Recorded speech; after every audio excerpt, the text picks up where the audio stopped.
नाणे वारे वफ़ाक़ी वज़ीर मोहम्मद औरंगज़ेब चयो आहे त मटा सटा वारे नाणे जा ज़ख़ीरा 9 अरब डॉलर्स थी विया आहिनि। महांगाई 38% मां घटिजी 21% थी वई आहे। आलमी कंपनियुनि जी वापसी थी रही आहे, जॾहिं त इहो सभु परॾेही सरमायाकारी लाइ अहम आहे। इस्लामाबाद में प्रेस कॉन्फ्रेंस कंदे नाणे वारे वफ़ाक़ी वज़ीर मोहम्मद औरंगज़ेब चयो त आलमी बैंक दासो जे लाइ 1 अरब डॉलर जी मंज़ूरी ॾिनी आहे। IFC 400 मिलियन डॉलर जी मंज़ूरी ॾेई छॾी आहे, जॾहिं त FBR 9.3 ट्रिलियन रुपयनि जूं टैक्स उगाड़ियूं कयूं आहिनि, जिन में ग्रोथ 30% आहे। नाणे वारे वफ़ाक़ी वज़ीर जो चवणो त इहो सभु मैक्रो इस्तेहकाम जा फ़ाइदा आहिनि। मैक्रो इस्तेहकाम खे अॻिते वठी वञण ई वॾो चैलेंज आहे। हुन चयो त चोरीअ में FBR अमलदार ऐं टैक्स ॾींदड़ ॿई मुलविस आहिनि। ताड़ियूं ॿिन्ही हथनि सां वॼंदियूं आहिनि। जेकॾहिं को सरकार जे तरफ़ां बदउनवानी करे थो त ॿिए तरफ़ खां बि त को बदउनवानी में मुलविस थिए थो। उन रुझान खे रोकणो आहे। सेल्स टैक्स में 750 अरब रुपयनि जी करप्शन ज़ाहिर थी आहे। FBR में जेतिरो बि इंसानी अमल दख़ल घटि हूंदो, बदउनवानी बि एतिरी घटि थींदी।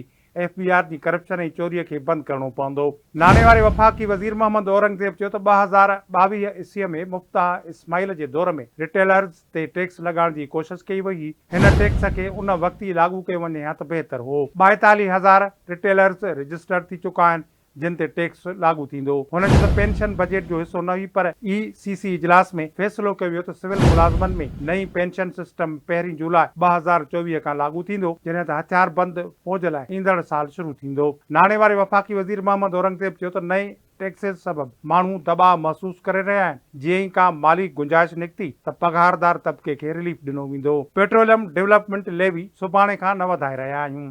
70 रुपया PDL फौरी तौर लागू न थींदो। IMF सां जुलाई में मुआहिदे जी उमेद आहे।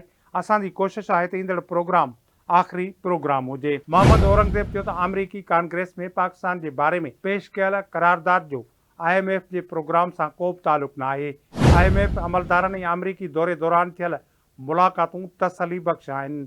हीउ आख़िरी IMF प्रोग्राम 3 वरहनि जो हूंदो, जेको 6 खां 8 अरब डॉलर जे दरमियान हूंदो। नाणे वारे वफ़ाक़ी वज़ीर चयो त सूबनि मां रेवेन्यू ऐं ख़र्च ते सलाह मशवरा शुरू कया आहिनि। सूबनि खे चई रहिया आहियूं त पंहिंजा ख़र्च पाण कनि। अहिड़ा मनसूबा जेकी रुॻो सूबनि जा आहिनि, उहे सूबा पंहिंजे सालियाने प्लान में खणी अचनि। असां पब्लिक सेक्टर डेवलपमेंट प्रोग्राम में घटिताई कई आहे। PSDP बदिरां पब्लिक प्राइवेट पार्टनरशिप कंदासीं।